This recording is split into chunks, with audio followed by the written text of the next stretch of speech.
Corona महामारी हम देख रहे हैं, स्थिति बद से बदतर होती चली जा रही है। आज मैं आपको इसी महामारी से बचने के लिए एक और बात बताने जा रहा हूं, इस उम्मीद के साथ कि इस बात को आप ध्यान से सुनेंगे और आज इसी क्षण से फॉलो भी करेंगे। और ये जो बातें मैं आपको बताता हूं, ये मैं अपने क्लिनिकल एक्सपीरियंस से बताता हूं, अपने एनालिसिस से बताता हूं।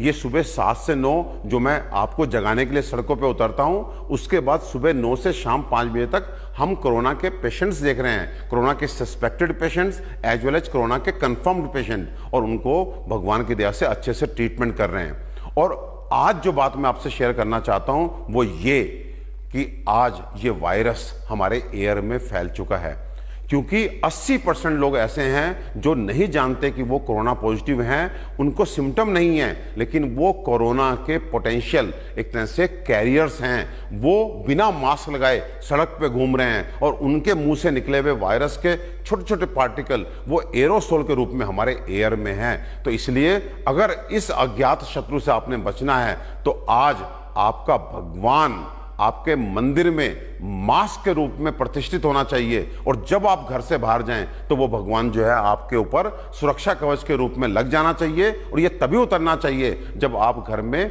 वापस आ जाएं। ध्यान रखिए, मैं फिर रिपीट करना चाहता हूं, यदि आप बाहर गए और इस एयर में वायरस के पार्टिकल्स हैं, वायरस के कण हैं, वो वायरस है और आपने मास्क लगाया हुआ है तो आपकी 90% तक सुरक्षा हो सकती है। लेकिन यदि आपने मास्क नहीं लगाया तो आप बहुत बड़े रिस्क में होंगे। तो बाहर चाहे आप किसी काम से जाएं, जरूरी काम से जाएं या सुबह घूमने के लिए जाएं, और आपको कोई आदमी नजर ना आए, तब भी आपको अपने मास्क को नहीं हटाना है।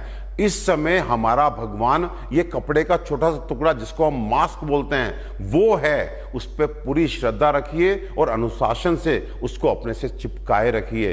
अगर आपने इसके साथ जरा सी भी असावधानी की या इसको लगाने में जरा सा भी आपने आलस दिखाया तो आपको बहुत बड़ा भुगतान भुगतना पड़ेगा।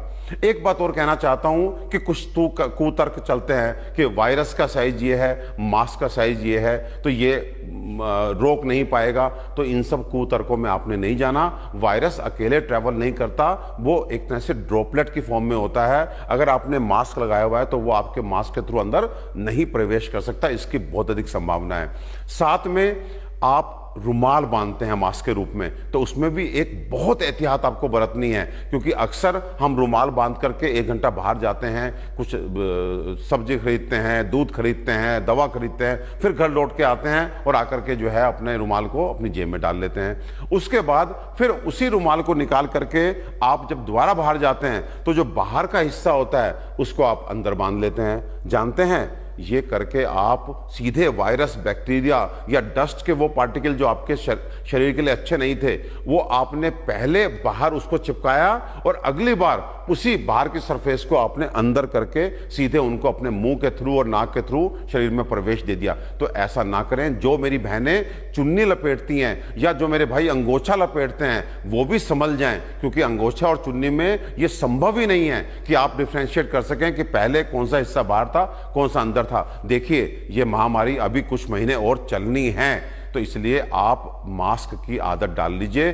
चाहे वो मास्क कपड़े का क्यों ना हो, लेकिन बहुत ही सावधानी से, बड़े अनुशासन से मास्क का प्रयोग शुरू कर दीजिए।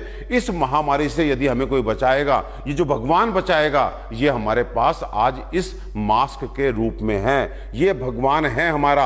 आज जान लीजिए, ये मास्क आपका भगवान है। इस भगवान के साथ बिल्कुल भी अनुशासनहीनता नहीं करना, नहीं तो इसकी बहुत भारी कीमत हमें चुकानी पड़ेगी। वायरस हवा में है। आज आपको चिकित्सक नहीं बोलेंगे, आज आपको हो सकता है मीडिया ना बोले, सरकार भी ना बोले, क्योंकि आप पैनिक हो जाएंगे। मुझे ऐसा लगता है कि आपको सही बात बताना मेरी ड्यूटी है, लेकिन साथ ही साथ आपको बताने के साथ मैं आपको उसका उपाय भी बता रहा हूं कि एयर में वायरस है, लेकिन आपने मास्क लगाया तो आपका कुछ नहीं बिगड़ेगा। लेकिन यदि मैं ये कहूं कि अभी कुछ नहीं मालूम है और आप मास्क बिना निकलते हैं, तो शायद उसका हमें जो है खामियाजा भुगतना पड़ेगा।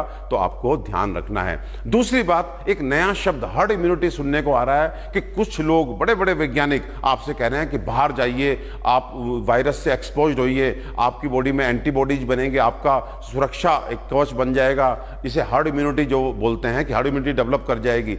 लेकिन भैया, आप बाहर निकलेंगे, डेफिनेटली हार्ड इम्यूनिटी डेवलप करेगी, लेकिन किस कीमत पे? 100 में से 2 से 3 लोगों को मार करके। यानी कि आप बाहर निकले और निकल करके, आप युवा हैं, आपको कुछ नहीं होगा, लेकिन आपके बड़े, आपके अपने माँ बाप, आपके अपने प्यारे नाना नानी, दादा दादी, आपके छोटे छोटे बच्चे, 2-2 महीने और 1 साल के बच्चे, अगर उनको हमने हार्ड इम्यूनिटी डेवलप करने के लिए बाहर निकाल दिया, तो आप समझिए कि हर 100 में से 3 लोगों को खो करके, 3 लोग कौन से? आपके अपने माँ बाप, आपके अपने भाई बहन, उनको खो करके अगर हार्ड इम्यूनिटी डेवलप की, तो ये बहुत महंगा सौदा है, तो इसे हम नहीं अफोर्ड कर सकते। प्लीज आप हार्ड इम्यूनिटी को दुस्साहस दिखा करके डेवलप मत कीजिए। आप सारे प्रिकॉशंस लीजिए, और सारे प्रिकॉशन लेने के बाद भी, क्योंकि अब वायरस हमारा एक तरह से कम्युनिटी स्प्रेड में आ चुका है, थोड़ी बहुत चूक होगी, वायरस इतनी मात्रा में अंदर जाएगा कि आपका एक तरह से हार्ड इम्यूनिटी नेचुरली डेवलप कर जाएगी। लेकिन दुस्साहस करते हुए बाहर आकर के हार्ड इम्यूनिटी को इंटेंशनली डेवलप करने की कोशिश नहीं करना, क्योंकि ये बहुत महंगा सौदा साबित होगा। और साथ में प्लीज, जो हमने अपने पहले वीडियो में आपको 10 बातें बताई हैं, उनको पूरी तरह से फॉलो कीजिए। वो आपके लिए आज की लक्ष्मण रेखा है। ध्यान रखिए, लक्ष्मण रेखा को हमारी देवी सीता, हमारी मां सीता ने लांघा था, उसके बाद उनको भी भुगतना पड़ा था। तो ध्यान रखिए, इस लक्ष्मण रेखा को लांघने की कोशिश मत करना।